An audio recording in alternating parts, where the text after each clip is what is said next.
If I told you that your life could change in just 7 days, you'd probably think it was impossible, that real change takes months, years, or even a lifetime.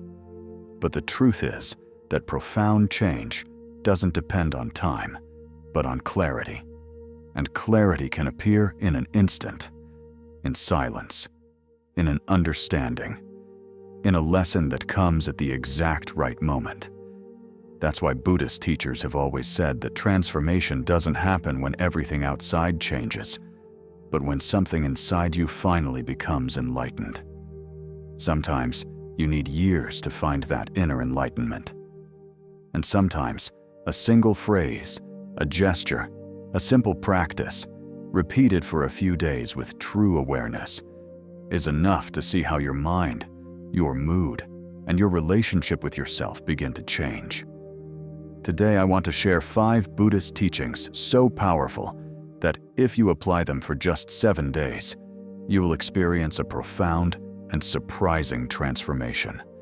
A change in your inner peace, your perception, your inner energy, how you manage your emotions, and even your relationship with suffering. But before we delve into them, there's something fundamental you must understand. You don't need to be a monk, meditate for hours, or live apart from the world to transform your life. Buddhist wisdom was not born for monasteries. It was born for everyday life. For people who suffer, who love, who lose, who get frustrated, who feel anxious, who carry worries, who seek peace but don't know where to start. Buddha did not teach to generate followers, but to generate freedom. And that freedom is much closer than you think. To grasp the magnitude of these lessons, imagine for a moment your life as it is now. Your habits, your thoughts, your worries, your fears, your routines, your wounds, your responsibilities. Most of the time, we live on autopilot, driven by a combination of past and future. Memories that still weigh heavily, expectations that still hurt, fears you unconsciously project. You don't live your life, you live your mind. Buddha understood this profoundly. Most human suffering doesn't come from external circumstances, but from how we interpret internal ones. That's why a teaching can change your life so profoundly. It doesn't change your external world, it changes how you perceive it. In just 7 days, you can notice a shift in your mindset if you apply each teaching with true presence. And when I say true presence, I don't mean perfection, but mindfulness. Choosing, at least once a day, to act consciously instead of on autopilot. That small gesture is revolutionary. But before we begin with the first lesson, I want you to understand something essential. You don't need to transform your entire life this week. You only need to transform the way you live this week. Because when you change your relationship with the days, you change your relationship with life.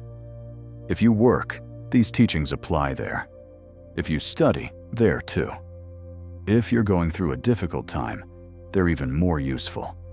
If you are calm, they will give you depth. Doesn't matter where you are. What matters is that you are willing to see your life from a new angle, one that is more conscious, more stable, and more compassionate. Buddhist wisdom doesn't ask you to be perfect. It asks you to be present. It asks you to come back to yourself. Listen to your inner voice. Observe your mind. Don't live at war with yourself. That you become, even if only for a few minutes a day, someone who accompanies themselves instead of judging themselves, who breathes instead of reacting, who understands instead of pressuring. And here's something very important. Real change always begins with an initial act of inner honesty. That moment when you recognize that you can live better, not from a place of obligation, but from a place of possibility.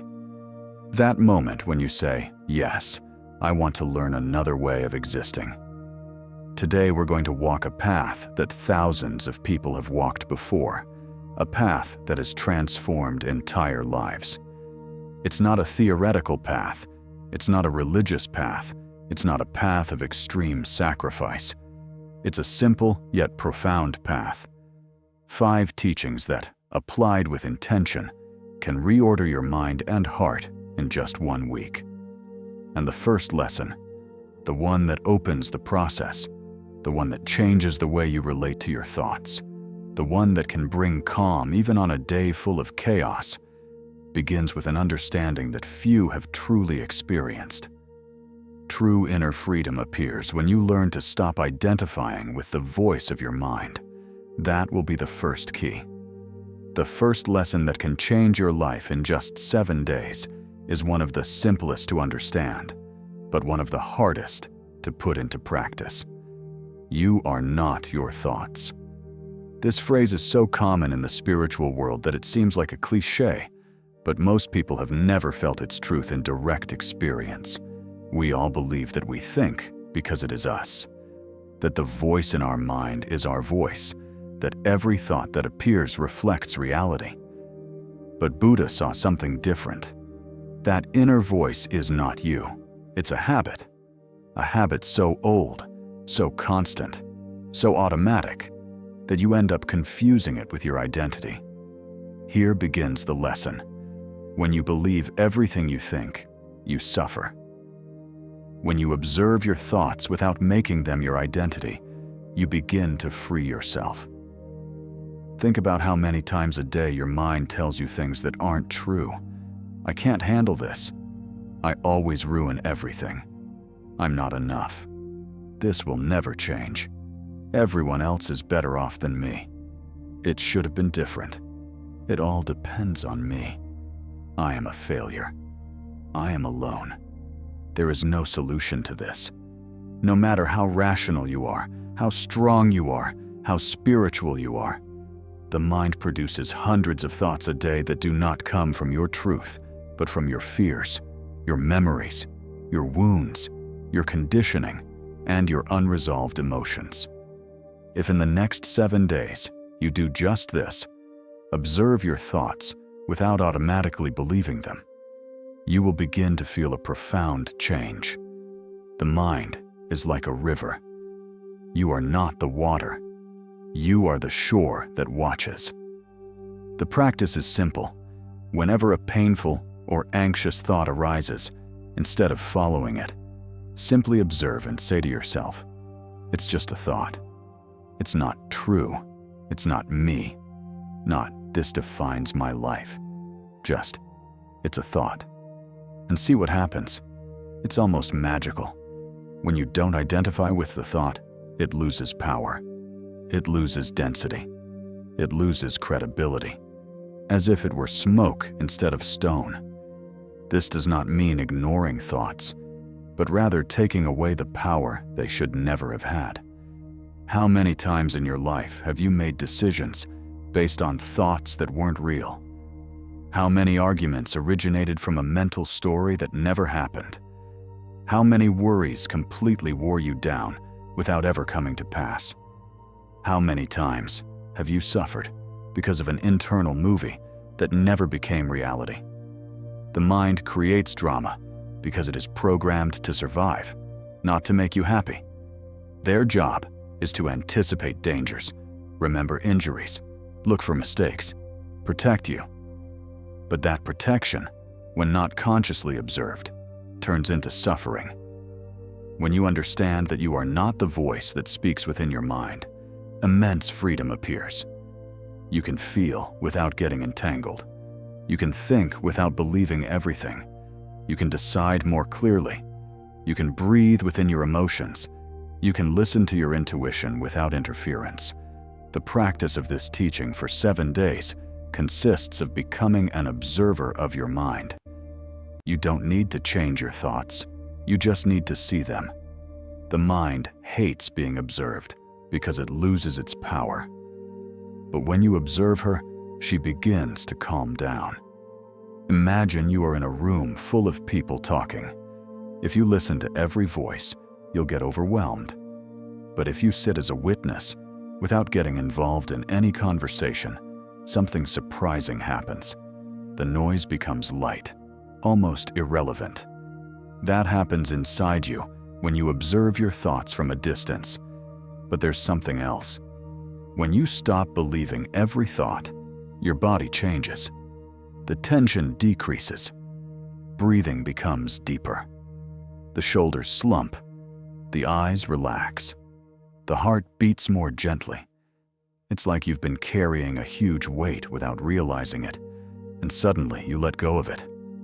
Your mind may continue talking, but you are no longer carrying that burden.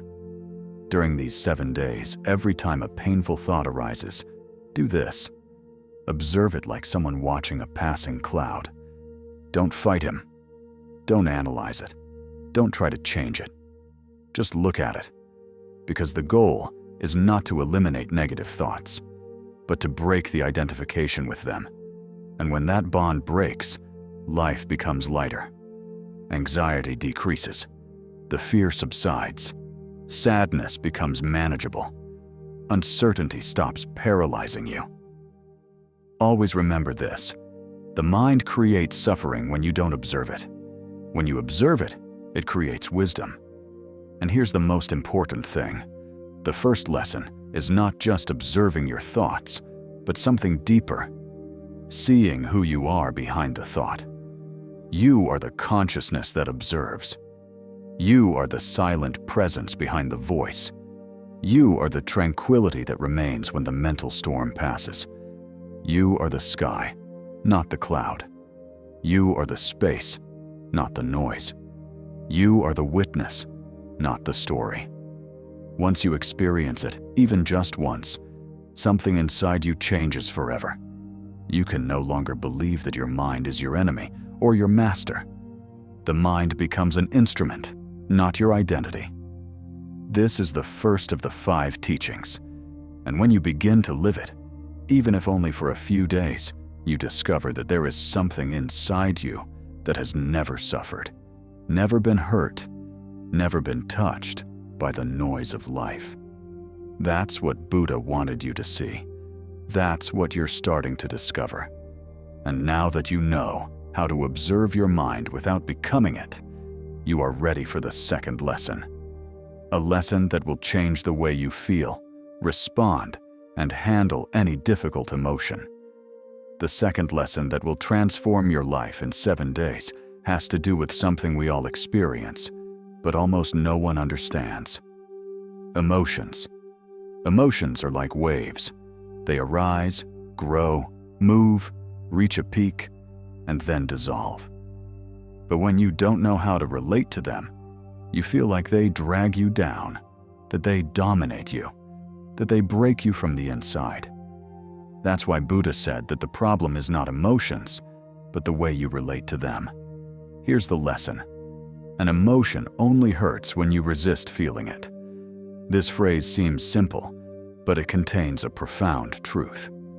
What destroys you is not the emotion itself, but the internal struggle against it. Sadness doesn't break you as much as the fear of being sad. Anxiety doesn't hurt as much as resisting feeling it. Anger doesn't hurt as much as the guilt of experiencing it. Loneliness doesn't weigh as heavily as the interpretation that being alone is bad. Emotion is energy. It's movement. It is life wanting to express itself. Emotion is not born to harm you. It is born to show you something that your mind does not yet understand. And when you allow yourself to feel it without judgment, without haste, without pressure, it begins to transform. The emotion flows. The emotion is moving. The emotion is released. But when you repress it, when you hide it, when you try to control it, when you label it as bad, dangerous, or shameful, then it stagnates, and stagnation becomes suffering. Buddha taught that an emotion only needs 2 things to be released: space and presence. Space means not repressing it. Presence means not getting lost in it. Most people do the opposite.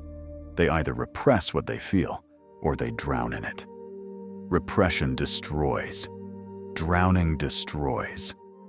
The middle path is freedom. How does this apply in daily practice? During these 7 days, when a difficult emotion arises, instead of fighting it, do something radically different. Consciously feel it. Don't analyze it. Don't reject it. Don't turn it into history. Don't use it to attack yourself. Just feel the physical sensation as it appears in your body. Sadness may manifest itself as a weight in the chest. Anxiety, like pressure in the stomach. Fear, like an electric shock in the chest or back. Anger, like heat in the arms or jaw. Shame, like an internal contraction. Loneliness, like a soft emptiness in the center of the chest. Each emotion has a place in the body. Every emotion wants to be felt. When you allow yourself to feel the emotion without adding thought to it, something extraordinary happens. The body releases it on its own. You don't need to force anything. You don't need to understand it completely. You don't need to transform it. The body knows how to process emotions, just as it knows how to heal physical wounds. All it needs is for you not to interfere. Think about this. When you were a child and you injured your skin, your body healed itself. But if you touched, scratched, or pressed the wound, you slowed down the healing. The same thing happens with emotions. Suffering arises when your mind scratches the emotion with thoughts. Why is this happening to me? I shouldn't feel this way. I won't be able to handle this. And if it never goes away, I'm always the same. This means I'm doing badly. Emotion is nature. Thought is interpretation. Suffering arises from interpretation, not from emotion. When you begin to directly feel what your body feels, without adding story, without adding judgment, without adding fear, you regain enormous power. The power of not being dominated by your emotions. Allow yourself to cry if tears come. Allow yourself to tremble if fear appears. Allow yourself to take a deep breath if anxiety arises. Allow yourself to close your eyes if sadness appears. Allow yourself to be with yourself without trying to fix yourself. Emotion is released when you accompany it, not when you correct it. And here, a wonderful discovery emerges. When you allow yourself to feel the emotion, you discover that it is not as big as it seemed. Pure emotion lasts for seconds or a few minutes. What lasts for hours, days, weeks, or years is the thought that sustains it.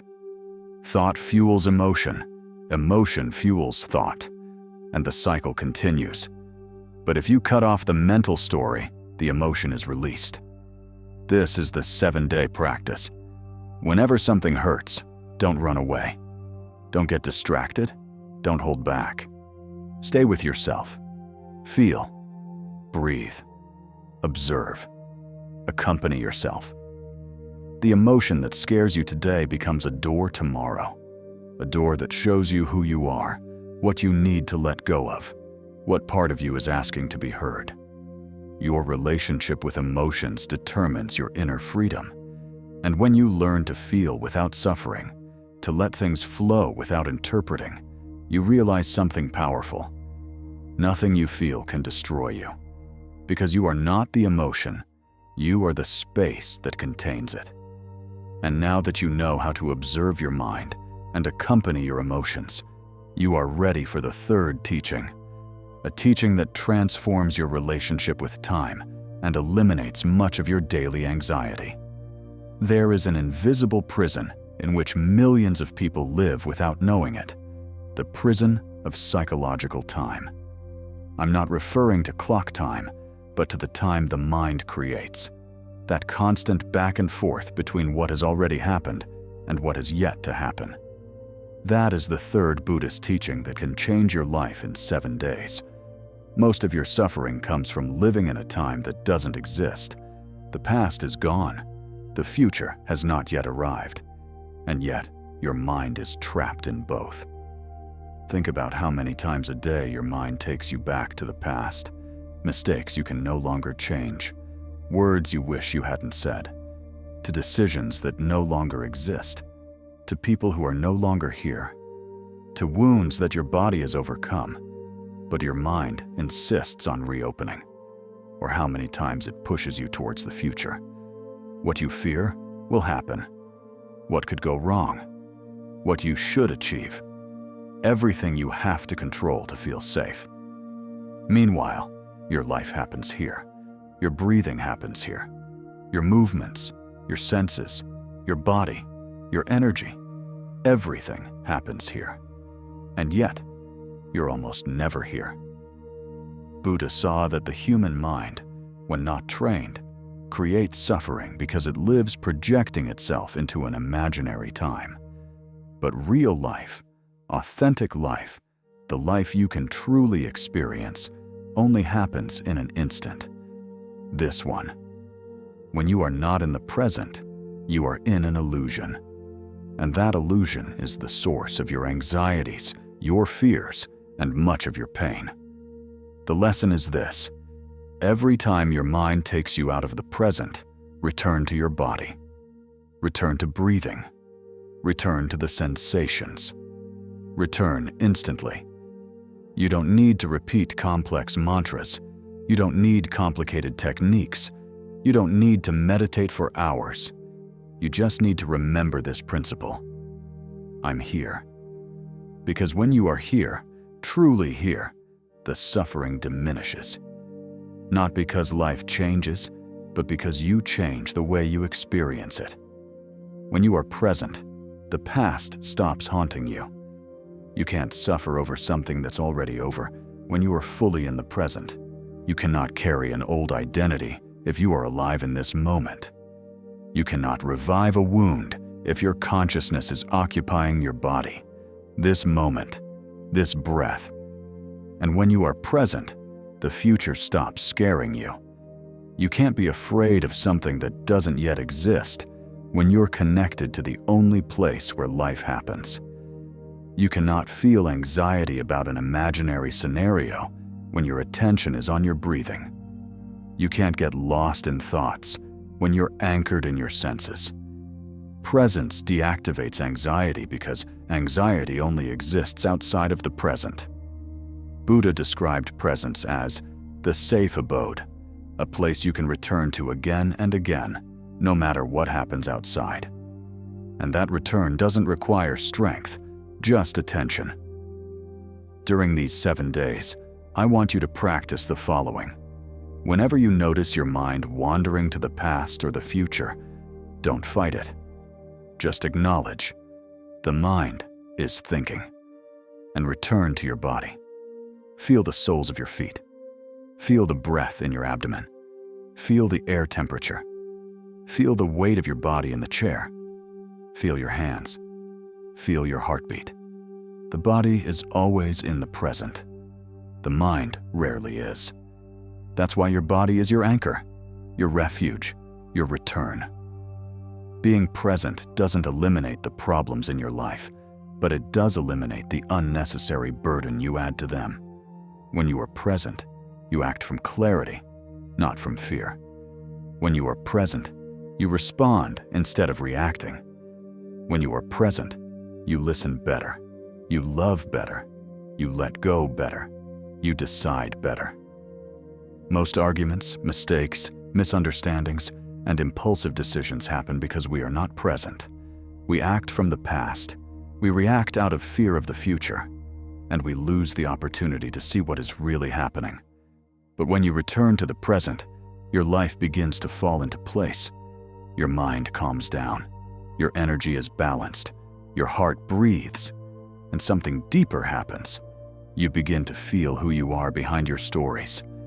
You begin to see your life with clearer eyes. You begin to understand that you are not the collection of memories you have carried for years, nor the projection of what you fear you will be tomorrow. When you are present, you are yourself, not your past, not your anxiety, not your internal narrative. You. And from that space of clarity, you will be able to receive the fourth Buddhist teaching, the law of impermanence, the teaching that liberates those who understand it, because it shows you that nothing lasts forever. Neither pain, nor fear, nor confusion, nor sadness, nor suffering. The fourth lesson that can change your life in 7 days is one of the most powerful, and at the same time one of the most difficult to accept at first. Everything is impermanent. Nothing remains. Nothing is fixed. Nothing lasts forever. Buddha called this truth anicca, the changing nature of all things. And although this idea seems simple, when you truly understand it, not just intellectually, but within your heart, your relationship with life, pain, joy, loss, love, anxiety, and suffering changes completely.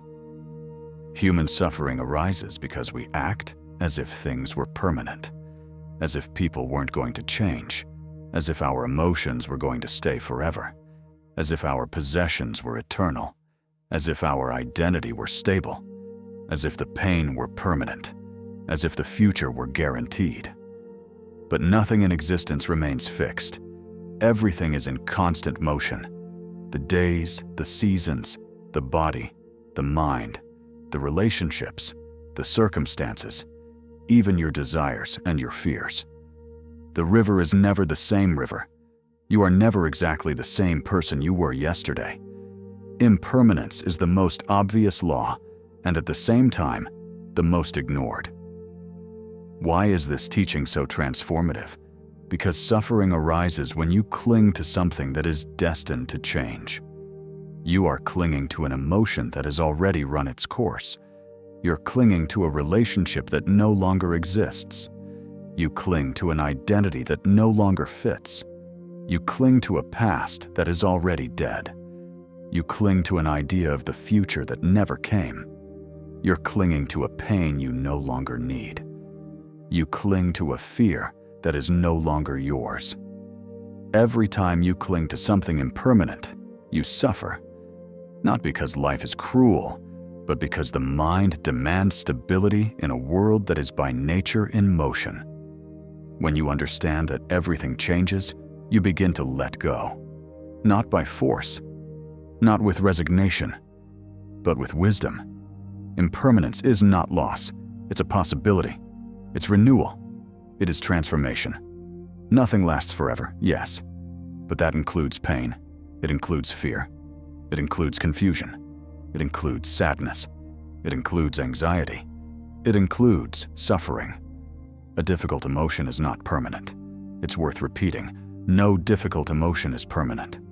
The problem is that when you're inside it, your mind convinces you that it will be eternal. And that thought, not the emotion, is what generates panic.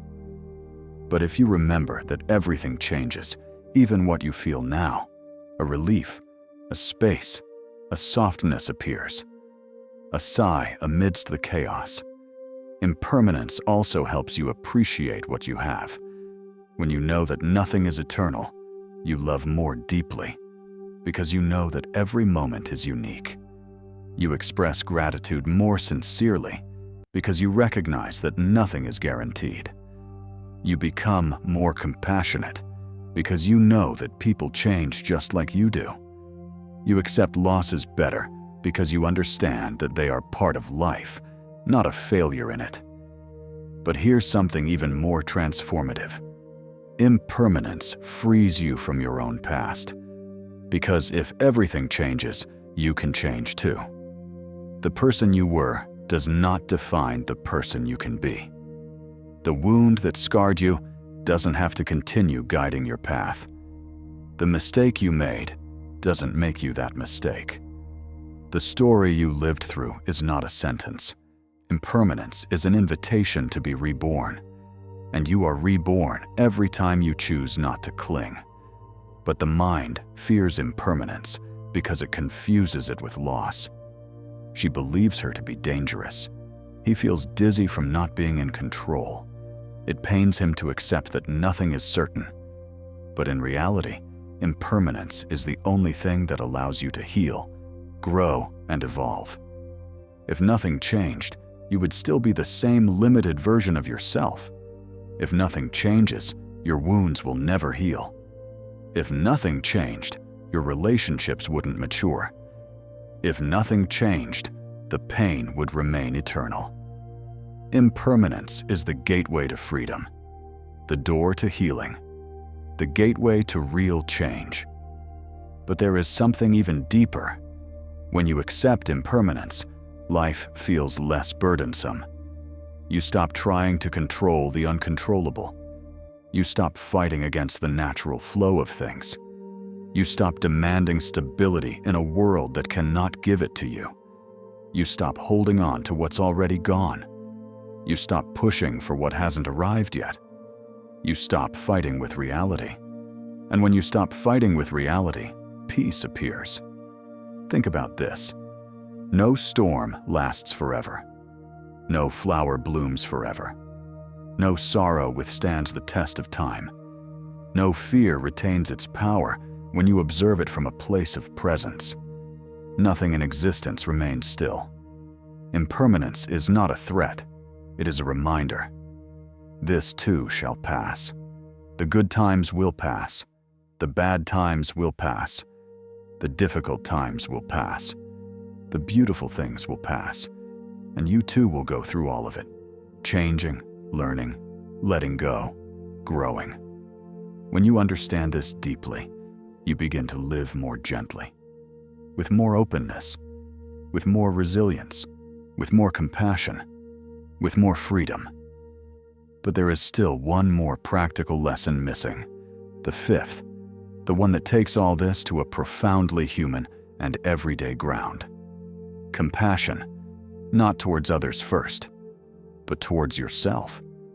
Because without compassion, the mind reverts to punishment, demands, judgment, and perfectionism. And no transformation lasts if you treat yourself harshly. Compassion, in the most Buddhist sense, is neither pity nor indulgence. It is a loving presence. It's emotional wisdom. It's about allowing yourself to be human without running away from your humanity. And that will be our final lesson. The fifth teaching that can change your life in 7 days is one of the most powerful, but also one of the most misunderstood. Self-compassion. When you hear this phrase, you might think of indulgence, weakness, selfishness, or even avoidance. But compassion, in the Buddhist sense, has nothing to do with that. Compassion is not irresponsible gentleness.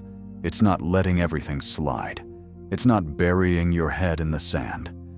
True compassion is a form of profound emotional intelligence. It is the ability to support yourself in your most difficult moments without attacking yourself internally. It is the ability to accompany you instead of judging you, to listen to you instead of demanding from you, to relieve you instead of punishing you. Compassion doesn't weaken you. It makes you stronger. It doesn't lull you to sleep. It wakes you up. It doesn't hold you back. It liberates you. For years, perhaps your entire life, you have treated yourself harshly. You have demanded perfection of yourself. You have blamed yourself for feeling. You have punished yourself for making a mistake. You have constantly compared yourself to others. You called yourself weak when you were hurt. You demanded of yourself to be strong even when you were broken inside. You have judged yourself mercilessly for things that were not even under your control. And without realizing it, that lack of inner compassion created a wound deeper than any external pain. Because no matter what happens outside, if your inner self is a hostile place, you will always suffer. There will be no peace. There will be no rest. There will be no respite. That is why compassion is the ultimate teaching, the one that integrates all the others. If you don't know how to treat yourself with kindness, no spiritual practice will last. Without compassion, observation of the mind becomes criticism. Without compassion, allowing oneself to feel emotions becomes torture. Without compassion, living in the present becomes a requirement. Without compassion, accepting impermanence becomes resignation. Compassion is at the heart of the journey.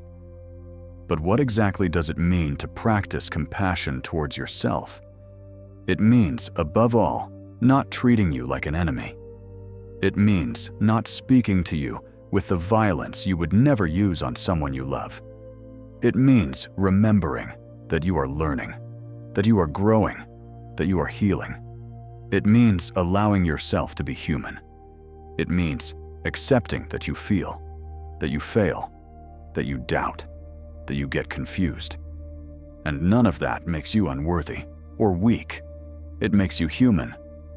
A Tibetan monk once said, "If you spoke to your friends the way you speak to yourself, you wouldn't have any." This is the reality for millions of people. They carry within them an implacable judge who punishes them day after day for not being perfect, for not having healed sooner, for feeling too much, for not meeting impossible expectations. Compassion does not eliminate pain, but it eliminates the cruelty with which you explain it to yourself. And that cruelty is what truly breaks you. Practicing compassion for 7 days can completely transform your inner world. Do you remember the difficult emotions we talked about earlier? Compassion is the balm that soothes them. Do you remember the mental noise you observed? Compassion is the hand that turns down the volume. Do you remember your relationship with the past and the future? Compassion brings you back to the present as a safe haven. Do you remember impermanence? Compassion allows you to accept change without feeling inadequate. Compassion is not weakness, it is courage. The courage to hold on while everything changes. The courage to look at you without masks. The courage not to run away from yourself. The courage to treat yourself as someone who deserves love, even when you find it hard to believe. How is compassion practiced in concrete terms? Whenever you have a harsh thought directed at yourself, respond to it with a gentle phrase. It's normal to feel this way. I'm doing the best I can. I deserve patience. I deserve rest. I don't have to be perfect today. May he be at peace. These phrases are not empty consolation. They are seeds. Seeds that re-educate your mind, that train it to stop attacking you, that teach it to accompany you. They will not have an immediate effect. Nothing real does. But with repetition, with honesty, with gentleness, they begin to transform your emotional system from within. Compassion is also practiced by allowing yourself to rest when you are exhausted, allowing yourself to cry when you feel pain, allowing you to ask for help, allowing you to relinquish burdens you can no longer bear, allowing you to be human in a world that demands you be perfect. Buddha said that you cannot love others if you do not know how to love yourself. But this loving you is not romantic love. It is not inflated self-esteem. It is not arrogance. It is a deep commitment to never abandon you. It's about holding your own heart, even when it's heavy. It's about being your refuge when the outside world isn't. When you treat yourself with compassion, something miraculous happens. Your suffering decreases. Not because life stops hurting, but because you no longer add pain to pain. You no longer hurt yourself while you are already hurt. You no longer punish yourself when you are vulnerable. You no longer demand strength from yourself when you need gentleness.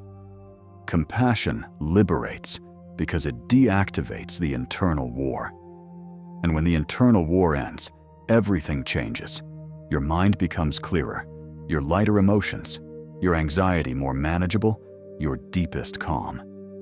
Compassion is the bridge between spiritual theory and real transformation.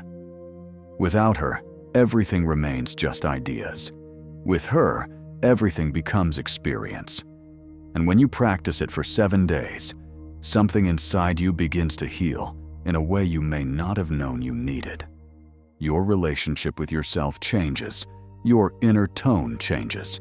Your breathing changes. Your perspective on your own life changes. And with that change, the final part of the journey appears. integrating these 5 teachings so that your life, beyond these 7 days, continues to transform from within. You have reached the most important point on the path, the moment when the 5 teachings cease to be ideas and begin to become a different way of being in yourself, in your life, in your inner world. Because true transformation doesn't happen when you understand something, but when you begin to live it. During these days, you have seen 5 truths that Buddha considered essential for liberation from human suffering. You are not your thoughts. You don't have to fear your emotions. The present is your refuge. Everything is impermanent, and you deserve your own compassion. Each of these teachings, on its own, is powerful, but when you put them together, they become a complete system, a map back to yourself, a way of living with less burden and more clarity, with less struggle and more freedom, with less noise and more presence. They are like 5 doors that lead to the same room, an inner space where at last you can rest. Integration is not effort. It is not blind discipline. It is not about repeating a rigid practice. Integration is remembering. Remember who you are behind the thought. Remember that you can feel without destroying yourself. Remember that anxiety lives in the future, but you can return to the present. Remember that no emotion, no situation, no difficult chapter is eternal. Remember that the inner voice that demands perfection can learn to speak with tenderness. Integration happens in small moments, in minimal gestures that transform everything. When you notice a harsh thought and choose not to believe it. When an emotion arises and, instead of running away, you breathe within it. When the mind wanders ahead and you gently return to the present. When life changes and you choose to let go instead of holding on. When you make a mistake and decide to treat yourself with kindness. Every time you make one of these gestures, even for just a second, you are transforming your mind. And you're not doing it through force, but through awareness. Buddhist wisdom teaches that liberation does not come from one great effort, but from many small awakenings. One a day, one in the morning, one while you breathe, one in the midst of a difficult thought, one before going to sleep, one while you're walking, one while you are silent. Waking up is not an event, it's a habit. And when you start waking up in small moments, your whole life begins to rearrange itself.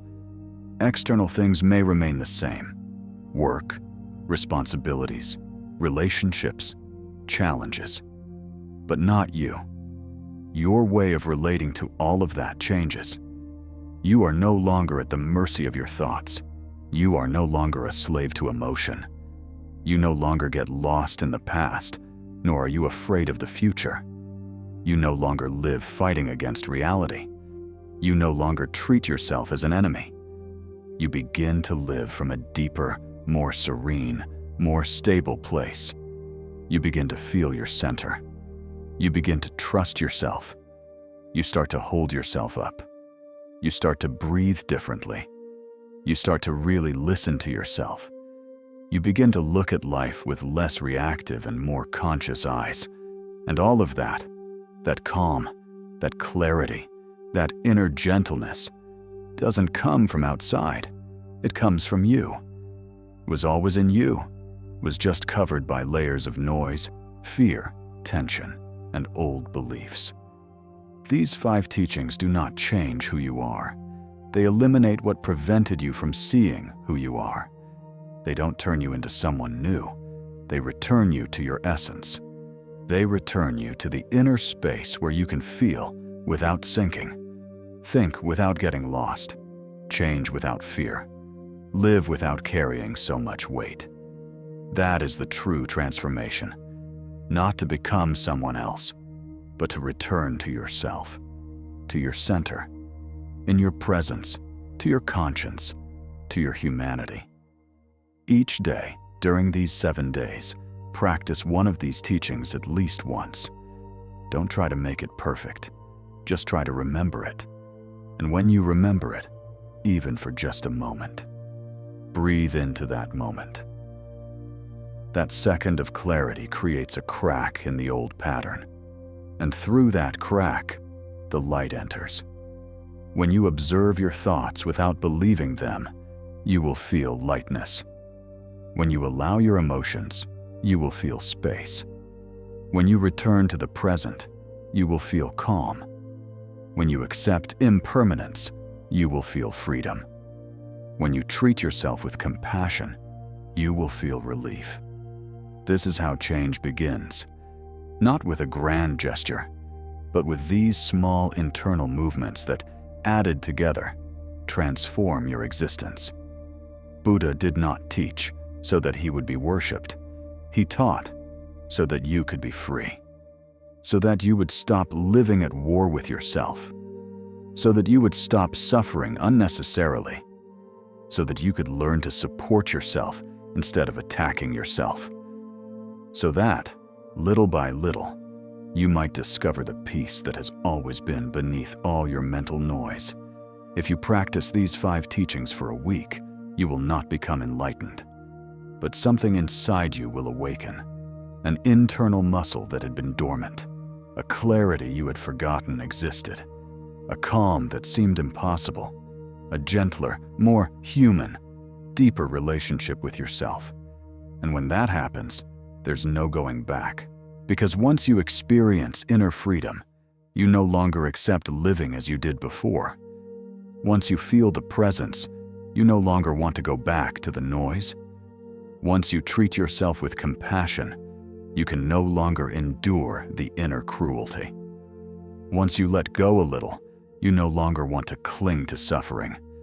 This is the beginning of a journey, a path to you, a path towards a lighter, clearer, more conscious life. A journey that doesn't end in 7 days, but that can begin today. Because, in the end, true transformation doesn't happen in a faraway place or in an ideal future. It happens here, in your breath, in your presence, in your heart.